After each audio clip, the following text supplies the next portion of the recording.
Perfect. And we're broadcasting live. That's very cool. So welcome everyone. My name is Alysha and I'm one of the dietitians here at the Food for Success program. I'm very excited today to be doing our webinar on plant-based nutrition, and we have a wonderful guest with us, Justyna, who is the founder and owner of NAGI. She's a personal trainer, registered massage therapist, lifestyle counselor, and she overall has an amazing outlook on health in terms of having balance and having a very holistic approach. So we're very thankful to have you on the call with us today. Happy to be here. And Alysha, it's NAGI. A lot of people pronounce it incorrectly because it is NAGI, but you know what? It's a talking piece. So a lot of people say NAGI, and then it's a conversation piece. Yeah, so it's all NAGI. good. Okay, good. Yeah. I'm glad you corrected me on that. Perfect. So then when we're promoting it around the gym, we can make sure to clarify people. Awesome. So then we're going to go through some just general topic points on presentation on plant-based nutrition first, and then we'll bring you into the conversation. And if we're going through anything and you want to add in, Justyna, go ahead. Sure. Perfect. So we're going to be talking about what exactly plant-based nutrition is. We're going to be going over the benefits and different aspects of everyone's life.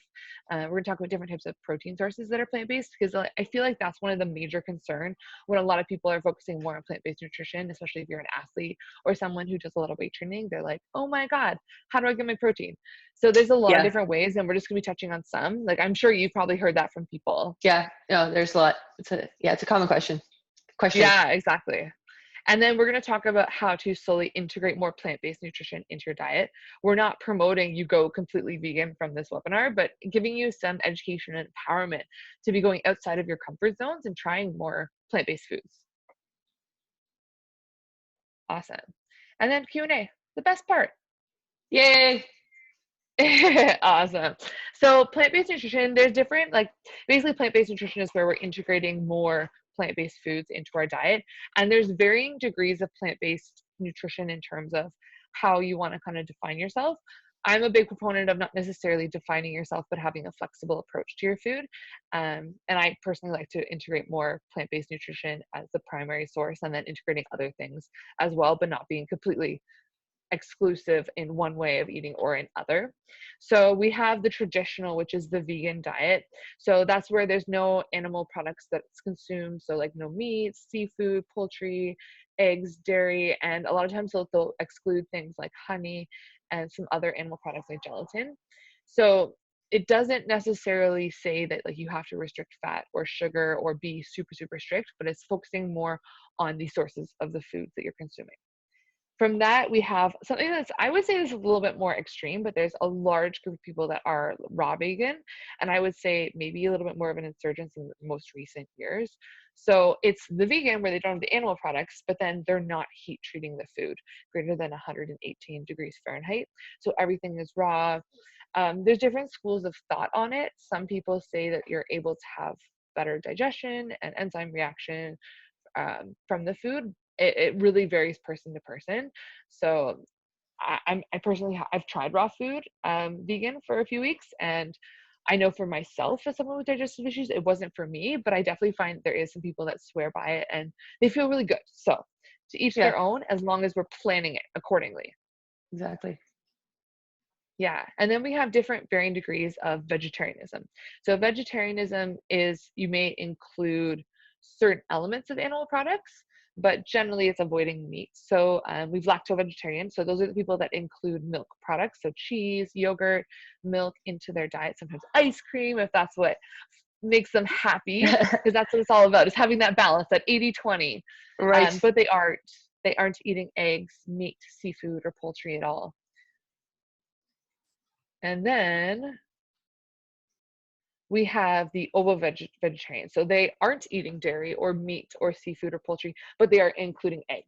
So I find this is very common with people who are almost transitioning towards vegan, or they are someone who's very, very athletic and they want an extra source of protein, or they don't want to be too restricted in terms of their protein sources, but maybe they don't tolerate dairy. I find this is a lot of people who are lacto-vegetarian, they're generally people that don't tolerate dairy, or they don't believe in including in their diet. It's personal preference as well.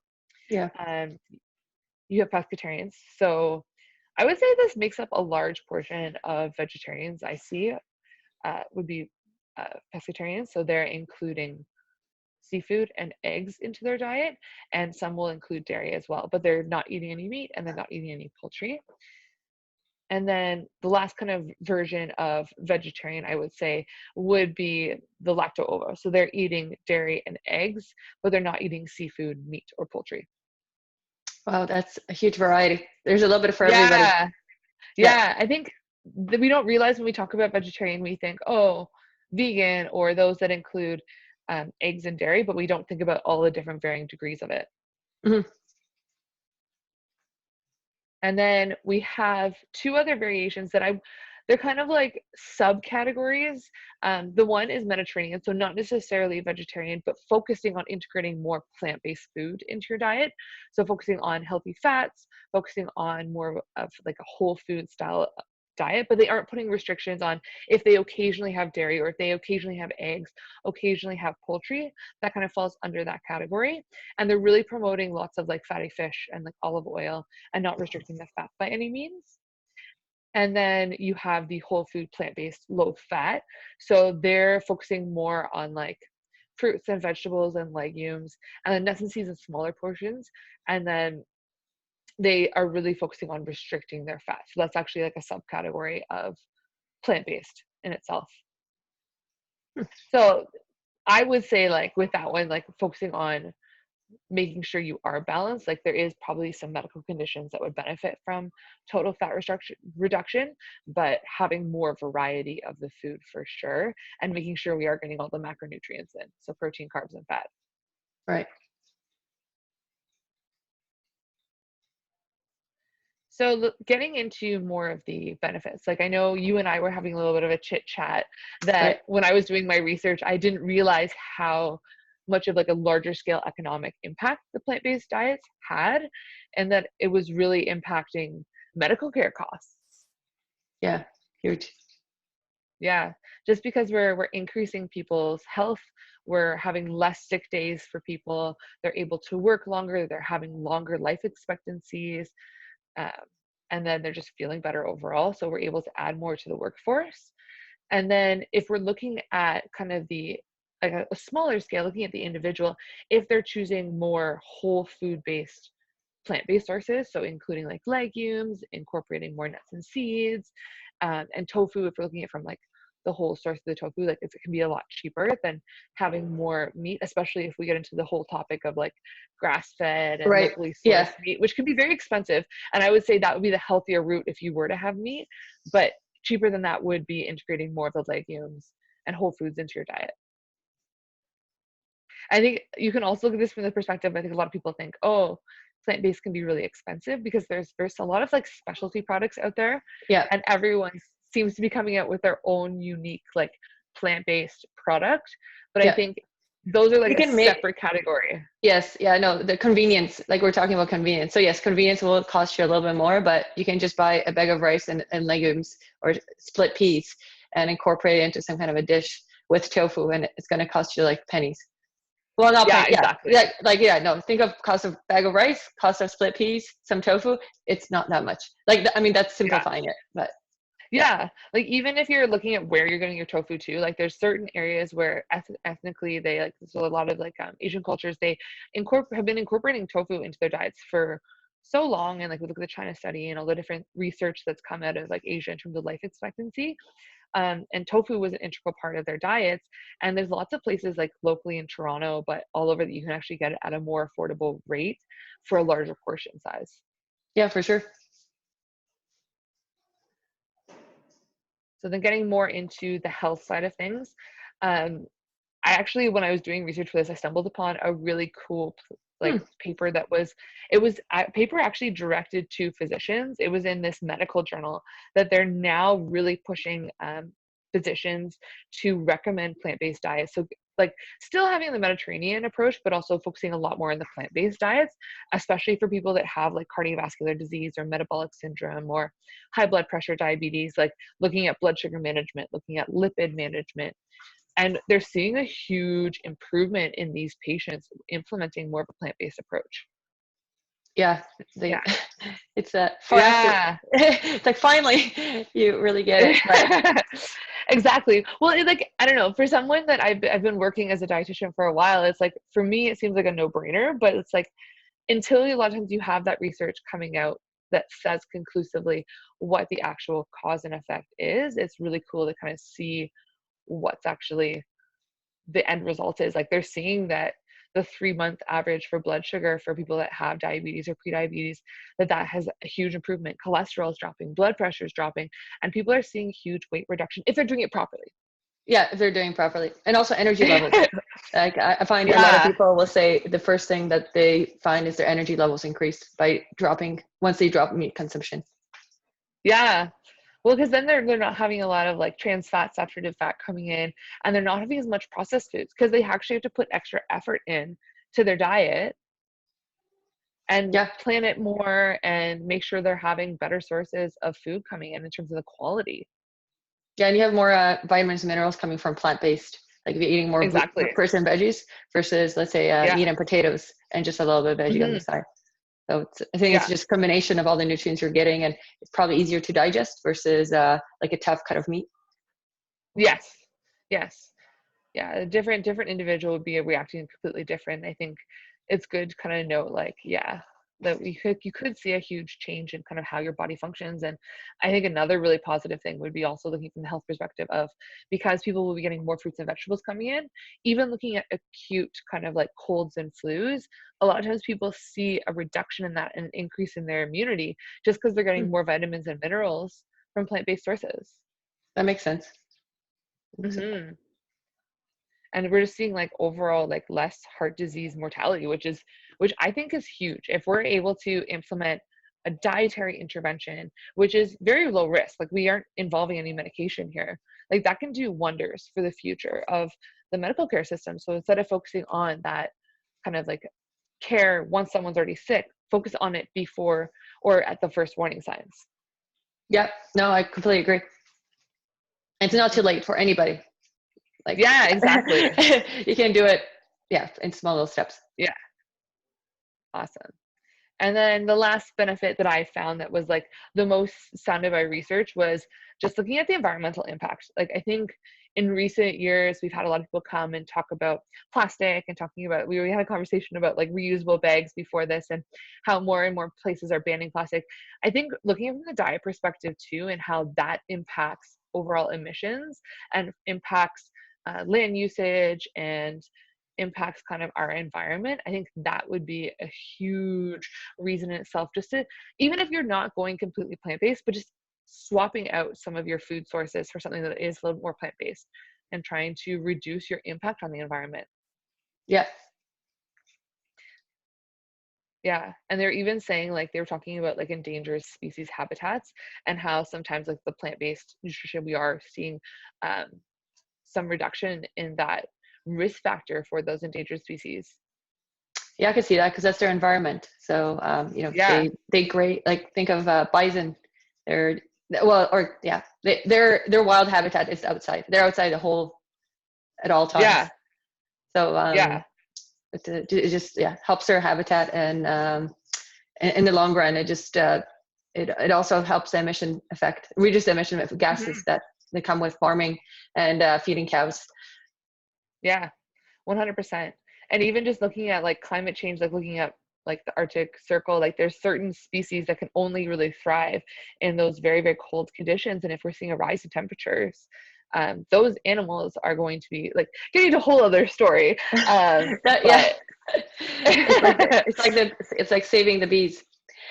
Yeah, exactly. I feel like we could talk about this topic for quite a while, but Yeah. just kind of knowing that plant-based nutrition is going to help. Yeah, it's another webinar, Alysha. Yeah, exactly. Hey, we'll get you involved. We'll get some sort of environmental group to come and talk to us. We'll have it all together. Yeah. Perfect. So I know one of the biggest concerns that I have from my clients coming in, and they're wanting to integrate more plant-based nutrition, or they've been told by a physician they should be focusing more on plant-based products, is protein, especially those that are really, really like training a lot. It's like, Mm. oh my God, how am I supposed to get my protein now? It's like, well, there's tons of different sources, and it's understanding which protein sources that are plant-based are high in carbs or high in fat, and or like a straight protein source where we don't have as much carbs or fat in it, and then timing it accordingly. Because I'm a big component of like, okay, so let's make sure that what we're having before a workout doesn't have too much fat in it, so we don't feel heavy during our workout, and we're actually able to have enough energy to push. And so maybe choosing something from like having some smoked tempeh or tofu or something with like plant-based protein powder or protein bars in it, so that we're able to have enough protein and able to repair our muscles and see those body composition changes. I agree. Yeah. And I think that sometimes we don't, like a lot of times people don't realize all that's out there. Like this isn't necessarily like an all-inclusive list. This is No, it's something a that I pretty good like list. to, It's a good quick list. No, I like it. You really divided it yeah. well. It's Yeah. things Cause you like can even see. looking at Pasta. like the lentil and quinoa pastas that are now out there, like I know that especially like the bean-based pastas, they're great in terms of providing quite a bit of protein per serving. They do. No, they really do. If you actually look at the macronutrients on the nutrition label, quite a Hmm. bit. And again, going to like all the new products they're coming, like I'm not a big person that would say like, yeah, have Beyond Meat burgers all the time if you're plant-based, but having that as an option, I wouldn't say it is fairly processed and it is quite high in sodium. So again, it's a maybe food, but it gives you that option that maybe we're steering away from beef and we're having more of like the plant-based alternative. And there are veggie burgers now that are not as processed, or more based on like lentils, quinoa, and veggies Yeah. that actually taste good and then don't fall apart. The only thing is, I Yeah. would say, is a good barbecue, or just put them in the oven for high so they get nice and crispy on top. Yeah. I know I've played around making my own veggie burgers with like beans. I think I use beans, I use beets, and I use some quinoa in it. And I think a little bit of like a textured vegetable protein, and actually corn turned out quite nice. And because you had the beets in it, it gave it that red color as if it was like, Oh, oh, okay, it's yeah, like it's a smart. real burger. Yeah. No, Yeah. it's smart. Yeah, it's there's no And color. it's and knowing that it's not going to taste exactly like a regular burger, but it's going to give you that alternative Smart. for sure. It's a recipe idea. Yes, exactly. Well, and then on your website with all the wonderful recipes, we're going to talk about that, but Okay, you have some good stuff. thanks. And so the last little piece of my presentation part is how to integrate more plant-based nutrition into your diet. So I like to actually challenge a lot of my clients that are interested in plant-based nutrition to have either start with like 1 or 2 meals a day that you're completely plant-based, that you aren't having any sort of animal products, so no dairy, no eggs, to actually challenge yourself to seek something out that is a better alternative. And then once they're comfortable with 1 to 2 meals per day, integrating like 1 or 2 days that are completely plant-based, so that they have that kind of practice with planning it out, looking at different options, going to the grocery store, wandering around, what can you include in the diet? I think that's a really good kind of practice to kind of integrate more into your diet. Um, we talked about like the beans and lentils, having that in your diet more. It's a really good source because it gives you some carbs, which will give you some energy for your training, as well as giving you that protein there. So adding those in comparison to just having like the rice or the quinoa, and using the combination just so we get all the amino acids as well. Yeah, for sure. You can just mix it up. Mix up the rice and the lentils, and there you go. Yeah, exactly. Having it kind of like all inclusive. And then having lots of veggies, like throwing vegetables in everywhere as much as you can. Because you'd be surprised, like even things like edamame. People don't realize that it's like, yeah, it's a vegetable. It's kind of like a legume vegetable. Like people classify it as both, but it's got a lot of protein in it, and it's got a lot of really great other nutrients in it as well. Yeah, Fiber. it's not processed. So like soy is from edamame beans. Like Yeah, it's a soybean, but it's like the whole yeah, version, so it's not processed. Once you strip it down, yeah, it becomes your tofu and your soybean fat, other ingredients. But edamame is like the yeah, whole vegetable, so it's really great. yeah, exactly. A Yeah, little bit of and it's cayenne and easy sea and it can be salt. convenient. Yeah, delicious. And then even just taking those meats and those poultries and those fish that you have in your diet, swapping them for plant-based sources, swapping them for the edamame, swapping them for, like, I really like tempeh for a lot of my clients because it is a fermented soybean. So then you have a lot of really great protein coming in without any sort of extra carbs and fat in there. And it's a lot easier to tolerate than tofu, I find, for a lot of people, especially who have That's digestive true. issues. Yeah. Yeah. The So fermentation helps. yeah, and people are like so scared. They're like, "Oh my God, I've never had tempeh." I'm just like, well, you can get tempeh in thin strips that you can add into your frying pan at home, or you can put on the barbecue and it works just the same. Yeah, that's perfect. It's so convenient. You don't have to worry about it. It's already there with like, it looks like chicken kind of in little Yeah. strips. Yeah. And then the last thing is kind of like swapping more towards like plant-based protein powders as well as protein products and protein bars like your products, which is kind of why we wanted to kind of bring you in, because I think your products are a really great option for those that are looking for more of like a plant-based option. Thanks. So we're going to get into a little bit more Q&A with you now. So I just wanted to learn a little bit how you started your company and what brought you to this point. Yeah, so I was just a busy person on the go. Always been interested in health and fitness, studied kinesiology, massage therapy, and I just couldn't find snacks on the go that were clean ingredients and that were more like whole food based, not really processed. Right now, there's a lot more options, but when I started, there wasn't as many. So I created my own snacks. They were in form of little balls and just carried with me to school. And then I shared them with my friends. And one of my friends said, "You know what? These are really good. Why don't you go into business?" And it just planted a seed in my head. And I really did not know anything about manufacturing or, say like, retail sales or anything like that. But I just started out, and little by little bit, starting from home, then, then a commercial kitchen in one of the stores, and then renting and sharing commercial space. I, got up there. Right now, I don't make them myself anymore. That's how they started. And right now, I found a trusted co-packer that manufactures them in Canada. So everything's made in Canada. Awesome. Yeah. But the funny story is that the base of the recipe really stems from my healthy rum balls that I used to make in high school. So. Oh, that's awesome. Because they were based on they were based on plums and apricots, the rum balls. Okay. So if you think of a rum ball, it's usually breadcrumbs, a lot of sugar, and blinded by syrup. But these were based on apricots and plums, so that was the base of the rum ball. So I figured if I could make healthy rum balls, I just swap out the rum, add some protein, and make a little bit of changes, and it's a healthy snack.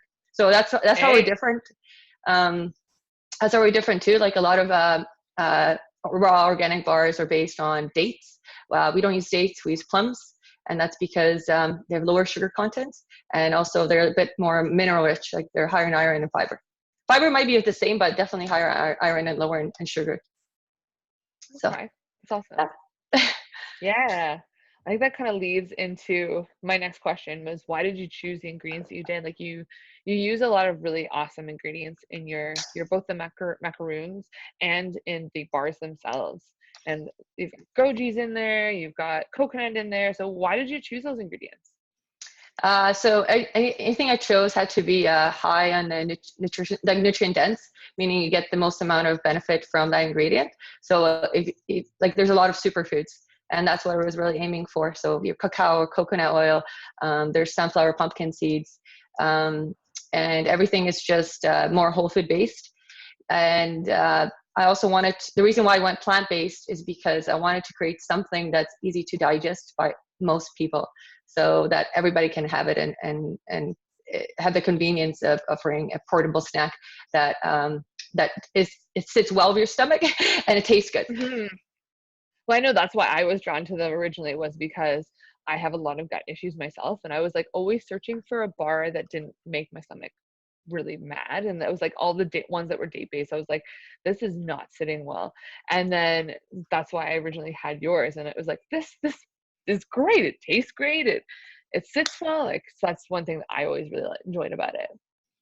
Thank you, Alysha. Essentially, it tastes good. Yeah, no, it has to. Like, trust me, we went through a lot of reversions and renditions. It's hard to create that recipe that works. So yeah, and we also we welcome feedback. So through trade shows and just collaborations like with CrossFit or other gyms, we get to learn people's tastes and what they want. Awesome. Yeah, definitely. We'll see when we get them at the gym, like see what people's feedback is. I'm sure it'll all be great though. Thanks. Perfect. So one thing is I hear from a lot of my clients is there's so much controversy around protein bars. People are like, oh, aren't they processed? Aren't they unhealthy? And other people are like, oh, they're great snacks. So what is your stance on protein bars? Are they healthy? What role do they play? Like, Well, that's part of the reason why I created the snacks, because I couldn't find any good options on the market, even though there was tons of protein bars. I mean, there is variety and there is a bar for everyone. So I find, when you're looking at a bar, just look at it back on the ingredients. Can you pronounce the ingredients? Or is there a bunch of OSs like sucraloses or just like any OL, any in OL, sort of like sugar alcohols that might not agree with your stomach. mhm, And also, if you can really pronounce the ingredients, because some of them are just, it's just protein, syrup, bind it together with some flavoring. That's it. So I would look at the ingredients, look at if you can recognize them, are there superfoods in them? And on the back, look at also the sugars. Like, yes, if you're training hard and you have an endurance event, you need something that's higher carb and sugar. But not all the time. So I find a lot of bars are really high in sugar, but little fiber and protein. So you eat it and it's more like a chocolate bar because it just leaves you hungry soon after. Yeah, I would say, look at the fiber, protein, fat, and just making sure the ratios are like on par. They're not too high. Because if you think of, I'm not going to name names, but let's say there's 18 grams of sugar in a bar. And if you think of, 1 teaspoon, 4 grams of sugar equals to 1 teaspoon. So 18 grams of sugar in a bar, that's like just over 4 teaspoons of sugar. It's quite a bit when you break it down that way. So yeah, I would just right now there are a lot of good products. I would just look at the ingredients, macros, see, and talking about digestion, see how when you eat it, how it agrees with you. Because it might look great, it might have even clean ingredients, but maybe half an hour after eating, you just feel bloated. So to going back to controversy, yes, there are a lot of bad ones and they start off bad, but right now in the market, there's so many good products. It's just a matter of finding the one that works for you. Yeah. And I think the biggest thing is just not having, I think people have this like halo that, oh, all protein bars are bad. And I think kind of stepping away from that maybe older mentality that maybe like 5-10 years ago, all the protein bars that were on the market were really calorically dense and were higher in sugar because we didn't have the same products that were available. No, yeah, there wasn't many options. Yeah, no, for sure. Yeah. I agree. Perfect. Awesome. So wanted to understand kind of the benefits of the bars and the macaroons in terms of athletes and weekend warriors. Like I know here at Success, we have a lot of different people that I would say I don't know, like a third people that will compete and 2/3 people that won't be competing, but they're still training really hard all the time. What benefit do they serve? Yeah, so I find so the macaroons are high in carb. They still have protein. So for there's 2 balls in a pack. For the whole package, you have 10 grams of protein just coming from nuts and seeds. So there's no added protein. It's just strictly nuts and seeds. So it's very whole food based. The macros and the macaroons are a little bit higher in carb and sugar. So I would say, if you want that extra energy, right before an event or even during a high endurance event, those would be great. Whereas the bars, I would say they're either good for recovery or maybe as a meal, almost like a small meal replacement before your workout. Like if you don't have to, say you're running after work and you don't have time to eat, but you want to train, the bars will offer just more fiber and protein to sustain you a little bit longer. Yeah, definitely. Help preserve your lean muscle mass more as well. Yeah, because there's about 12 to 13 grams of plant-based protein. Yeah. So especially after, if you just need something quick and you don't feel like drinking a shake, not everybody wants to. There's only so many liquids you can consume. Not everybody's a shake. Sometimes you just want to munch down on something to kind of feel satisfied. Versus drinking a shake. I mean, everybody's different. So personally, I get satisfied on chewing, and not so much liquids. I feel like a lot of people are actually like that. They would much prefer to eat something than to actually drink their calories. Yeah, I just find I get more out of it. Maybe it's it's probably the whole brain stomach response as you're chewing it. Yeah. So and also go ahead. I was going to say also like having some sort of food can actually slow you down versus if you have a drink, you chug it really quickly and you don't even recognize that you're full or satisfied. Versus if you're taking your time to actually chew something, it's going to actually allow time for your stomach to actually feel fuller. That's a very good point. And Mm-hmm. chew slowly. Don't inhale. Yeah. Yes, exactly. Yeah. Well, because Yeah. that's the biggest thing is like if you're chewing slowly, you're having a little bit of water with it. The fiber that's in it is going to be expanding and keeping you a lot fuller for longer. Yeah, I think they say like wait at least 20 minutes or half an hour before like eat your meal, but wait to have water, and you will feel full. It just takes about 20 or 30 minutes for your brain to register Yeah, that you're full. exactly. No, and that's a big part of it. So we wanted to hear from you, like how can people at CrossFit Success or at other gyms, other places be integrating the NAGI products into your diet, into their diet? Like what would your recommendations be? I know you touched a little bit on it. So you said kind of the macaroons before the workout, the protein bars after, but what about even in between meals and like other times during the day? Yeah, the bars are great, quick on the go, meal on the go almost, or in between meals as a small snack. Even if you're hungry in the morning, like if you don't have time to eat, you can grab a bar and like a green juice. So you get your veggies and you get your protein, fiber. I mean, this is a very quick way of doing it. So I'm just offering convenience. I'm not saying to do it every Yeah. day. Yeah, no, personally, if I'm traveling, that's all I need. I'll grab a bar and a green juice, and it's pretty filling, and you get your fruits, vegetables, and all your sources. You can incorporate them in between meals. The macaroons are great if you're craving something sweet, but it's guilt-free because I call them like guilt-free Timbits because they're in a ball and they taste delicious. They're a little sweeter, and they taste delicious, and you feel satisfied. You don't feel like eating more because they're a little bit more calorically dense. They have the proteins and fats, so you do feel satisfied, and you don't feel like craving any more chocolate because they're reasonable in sugar.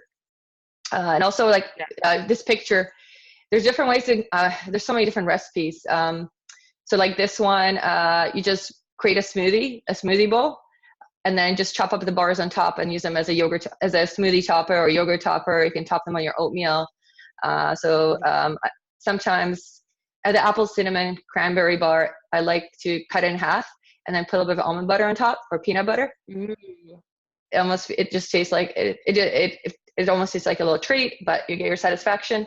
So yeah, it's really it's a convenient portable snack on the go without worrying about the ingredients. So we're about clean nutrition, and nagi in Polish means naked, and that's the reason for it is because we're about clean ingredients without hiding anything. We're pretty transparent. So that's awesome.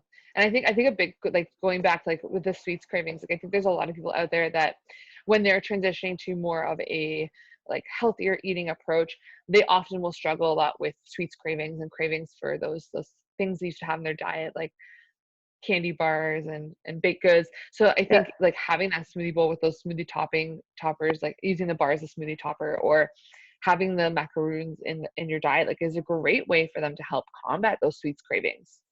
Yeah, I mean, you can use the macaroons as toppers as well. Just have like the little bit more of a coconutty taste, but they're great. Yeah. I really, really like them. Awesome. Yes. Yeah. I know. I'm personally like, I've definitely had the macaroons before, and I can definitely say they are delicious and they help a lot with cravings. Yeah, I had a girl who that was her weakness. It was sugar, and after eating one, she's like, oh wow, these are really good. Oh, I'm full. This is good. So they do work. I should have recorded, like get a little video, but yeah, it was like a real life presentation of that. Yeah, no, and that's kind of seeing that in action is awesome. Perfect. I think we have this last question that we have, or maybe one more. Well, that last question. What advice would you give to someone who is looking to eat more plant-based food? So maybe they're someone that eats like a normal omnivore diet, and they're becoming more aware of like the health implications of a plant-based diet, or the economics of it, or even just from the environmental standpoint. What advice would you give them? I would say, don't get discouraged by a lot of products that are out there. I would find, keep it simple and fun.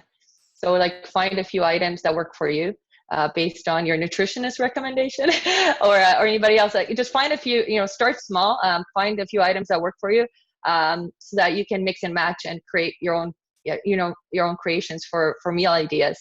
Herbs and spices are always good just to spice it up because plant-based food it doesn't have, it needs to be fun for you to really play up with the flavors and make it interesting. I would also say, have a pantry, like have your refrigerator or your pantry stocked with different protein options so that you're not wondering like, oh, what do I get next? And you're not hungry looking at a store and being almost discouraged by all this, all the choices that you have, but you really don't know which one to choose. So having options at home, at least it's convenient and more accessible. So like your nuts, seeds, like those are really easy to store. Your legumes, whether you have some tofu or some tempeh in your fridge or freezer, or plant-based frozen veggie burgers, you can just have them in your freezer. Very easy. Yeah, exactly. Yeah, so I would say, start small, and like your suggestion was start with 1 to 2 plant-based meals a week, or even just incorporating your snacks as being plant-based and then progressing to the meals. Yeah, exactly. And in terms of recipes, if trying a new recipe once a week is too much, maybe trying a new recipe once a month. So, and the other option for people that are really on the go, they don't want to think, is there are food boxes that get delivered to your door and that have veggie options. So that's just we're a convenient way. We're going to be talking to Amy from Honeybee Meals, who does some vegan meal prep. Oh, perfect. So it'll be a good option. Yeah, because there's so much out in today's day and age to make it a little bit more easy. But it's starting, I think definitely like what you were saying, like starting gradually and slowly implementing some changes instead of overwhelming yourself. Exactly. Yep. Yes. And then people can also go over to your website and get some delicious recipe ideas. So you have some good ideas over there. Yeah, you just scroll through a blog page. There's a few ideas incorporating different ones, and they're all delicious. They're all been tested by nutritionists or friends, just good way of getting your fruits, veggies, and some protein and fiber at the same time. Perfect. Yeah, I would definitely say like people head over to her website. Like you have some more blogs on there too about like eating on the go, and eating for getting some kids with some plant-based nutrition for kids. Like you've got some really great resources over on your page, so I definitely would recommend people to go over and check out your website. Yeah, and whoever signs up for our newsletter gets 20% of their first order. So it's a discount for your first order. And we don't have a lot of news coming out, but once in a while we'll throw in a letter that's educational and also has recipes. So whenever we throw a newsletter, we always make sure to put in a recipe in there just to keep you interested. Yeah. Yay! Awesome. So I'm just going to stop my screen sharing and see if there's any questions on the Q&A.